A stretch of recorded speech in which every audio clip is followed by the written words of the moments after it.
नूर भाई, आपने कहा था कि मुंबई फिल्मी दुनिया की वो बातें बताओ जो आपके साथ हुई हों। तो 2006 में मैं नौशाद साहब से मिलने गया था। ये वाक़या हालांकि मैं अपने यूट्यूब चैनल पर ऑलरेडी अपलोड कर चुका हूँ। मैं वही आप लोगों को दिखा देता हूँ क्योंकि मैं जानता हूँ कि बहुत सारे लोगों ने वो वीडियो नहीं देखा है। और आज बता देता हूँ कि आखिरकार क्या हुआ था उस दिन। लेकिन यूं ही नहीं गया था, उनके लिए कुछ लेकर गया था। उनको बहुत मानता था मैं, उनकी अम, जो कंपोजिशंस थी उनका मैं दीवाना था, क्योंकि मैं मोहम्मद रफ़ी साहब का भी दीवाना था। और मैं जो लेके गया था वो मैंने अपने हाथों से लिखा था, अपने जहन से लिखा था और बहुत सारी रिसर्च के बाद कुछ लिखा था। और मैं चाहता था कि नौशाद साहब जब उसे सुने तो शायद उन्हें लगे कि हाँ, एक दीवाना। जब मैं 2005 में मुंबई में पहुंचा तो मेरी सबसे बड़ी ख्वाहिश ये थी कि मैं ये चीज़ जो मैंने लिखी है मैं नौशाद साहब को दूँ। मैं अभी पाँव ही रखा था, मतलब मुंबई में मैंने कुछ महीने ही हुए थे और मैंने ये प्रिंट आउट लैमिनेट करवा कर मैं किसी तरह ढूंढ रहा था नौशाद साहब का वो बंगला। तो मुझे पता चला कि वो कार्टर रोड पर रहते हैं और मैं कार्टर रोड पर आखिरकार उनके बंगले के पास पहुंच गया। मैं क्योंकि नया था तो मुझे इस बात का इल्म नहीं था कि इस शहर में फिल्मी लोग किस तरह से नए लोगों के साथ बर्ताव करते हैं। और मैं बेझिझक बंगले के दरवाजे पर जा पहुंचा। कहते हैं कि जब आदमी के सितारे बुलंदी पर नहीं होते तो वो बिल्कुल ज़मीन से जुड़ा रहता है। और इसीलिए शायद नौशाद साहब के बंगले पर ना तो कोई चौकीदार था और ना ही कोई गार्ड था या ना कोई गेट कीपर ऐसा था जो रोक रहा हो। खुला हुआ दरवाज़ा था। मैं चलता गया और अचानक से एक वैन मुझे क्रॉस करके चली गई और मैं देखता रहा। मुझे लगा कि वो एम्बुलेंस है या कोई हॉस्पिटल की गाड़ी है, तो मैं चला गया। मैं जा रहा था क्योंकि बंगला बहुत बड़ा है। मैं जा रहा था तो अचानक से एक मतलब सर्वेंट टाइप आदमी मेरे सामने आया। उसने कहा कि जी। तो मैंने कहा कि मैं एक्चुअली नौशाद साहब से मिलने आया था।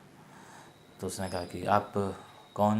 मैंने कहा जी नहीं, मैं पहली बार आया हूँ, मैं वो मुझे नहीं जानते हैं, बट मैं मिलने आया था, मैं उन्हें देना चाहता था। ये मेरे हाथ में एक रैप किया हुआ वो गिफ्ट पैक था। तो उन्होंने कहा कि आप ज़रा लेट हो गए, अभी अभी नौशाद साहब को नानावटी हॉस्पिटल में लेके गए हैं क्योंकि उनकी तबीयत ख़राब है। वो बड़ा हैरान और परेशान हुआ था कि भगवान इस आदमी को जल्दी ठीक करे, इस शख्स को, इस मौसीकार को जल्दी से जल्दी ठीक करे। तो उन्होंने कहा कि आप ये मुझे दे दीजिए, जब वो आएंगे तो मैं दे दूँगा। मैंने कहा नहीं जनाब, मैं ये उन्हें ख़ुद अपने हाथों से देना चाहूँगा। उन्होंने कहा ठीक है, जब वो आएंगे तो आप आ जाइएगा। ये शायद अप्रैल का लास्ट वीक था, 2006 का, या फर्स्ट वीक था, मुझे अब याद नहीं आ रहा है। तो कुछ दिन बीत गए, मैं भी वो चीज़ भूल गया क्योंकि मैं अपने उन दिनों स्ट्रगल में बिज़ी था। और फिर अचानक एक दिन मुंबई के ही एक पेपर में मैं पढ़ता हूँ कि नौशाद साहब हमारे बीच में अब नहीं रहे। नौशाद साहब जिसे मैं बहुत प्यार करता था, रीज़न क्योंकि मैंने रफ़ी साहब को बहुत सुना है। तो रफ़ी साहब कैसे बने ये मैं जानता था क्योंकि मैंने नौशाद साहब और रफ़ी साहब के बारे में बहुत ज़्यादा रिसर्च की थी। मतलब कि मैंने पढ़ा था कि वो कैसे मोहम्मद रफ़ी से रफ़ी साहब बने और कैसे नौशाद अली नौशाद साहब बने। मैं एक्चुअली फ़िल्मी मैगज़ीन्स और फ़िल्मी पेपर्स बहुत पढ़ा करता था। मेरा सर्कल कहता था कि तो फ़िल्मी कीड़ा है। तो बड़ा दुख हुआ था जब होश संभाला था तो इस बात का दुख था कि जिसको सुनता हूँ वो इस दुनिया में नहीं है, मतलब मोहम्मद रफ़ी साहब। फिर जब इस काबिल हुआ कि मैं मुंबई पहुँचूँ, तो जब पहुँचा उससे मिलने, तो वो इस दुनिया फ़ानी से जा चुका था।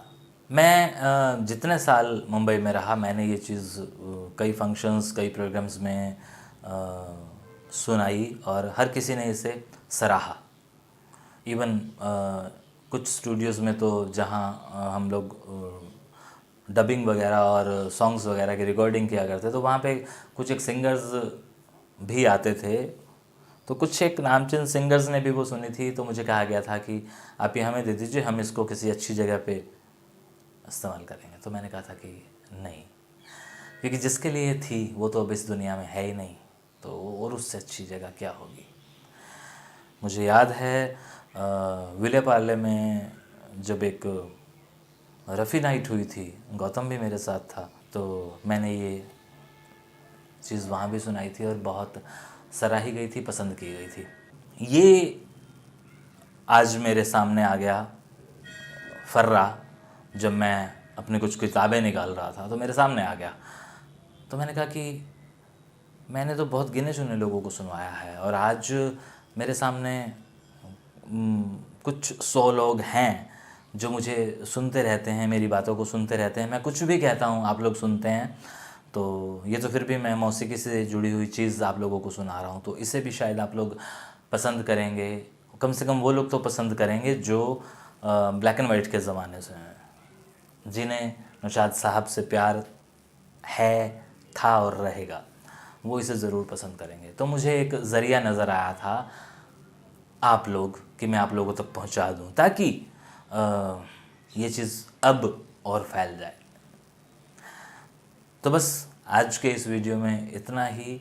जिनको समझ नहीं आई है वो ज़रा इसे दोबारा सुन लें और सुन के किसी एक्सपर्ट से ज़रूर पूछ लें कि ये कहानी कैसी है।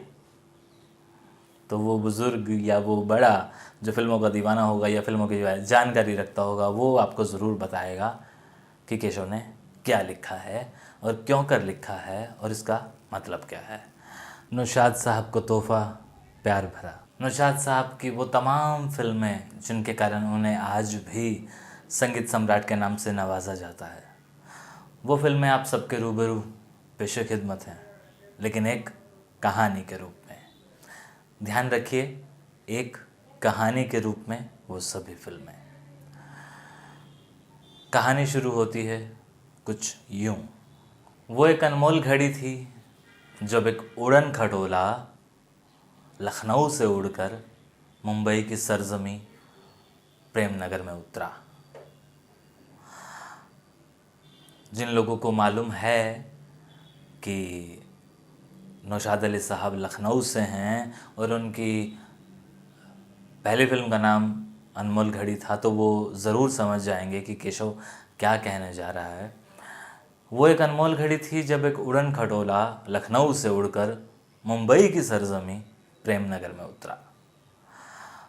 उसमें से निकला एक साया जिसके गले में सुरों की एक माला थी और हाथ में था एक रत्न जिसका नाम कोहिनूर था, जिसके दीदार के लिए बैजू बावरा भी शाहजहां की तरह पालकी में बैठकर आया था।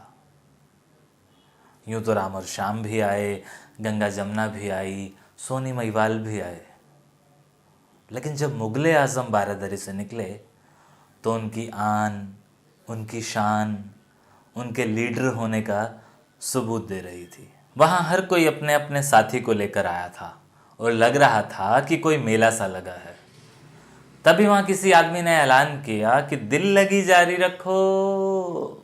उस दिन धर्म कांटे की नोक पर साज और आवाज़ का समावेश होने जा रहा था, क्योंकि संघर्ष कड़ा था। इसीलिए मैंने भी उस अनोखी अदा को देखने के लिए दिल दिया, दर्द लिया।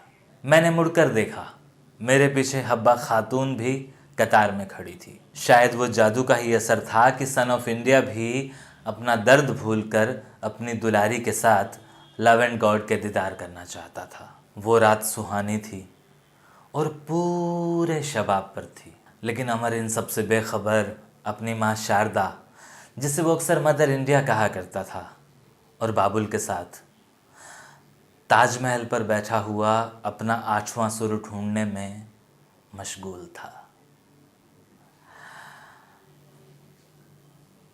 मौसीकी को समझने वाले, जानने वाले और नौशाद साहब से जुड़े हुए लोग ये बात जानते होंगे कि 8वां सुर नौशाद साहब की एक आखिरी एल्बम थी जो हरिहरन साहब ने गाई थी, और बाकी तमाम फिल्में जो मैंने इस कहानी में पिरोई हैं आप जानते ही होंगे।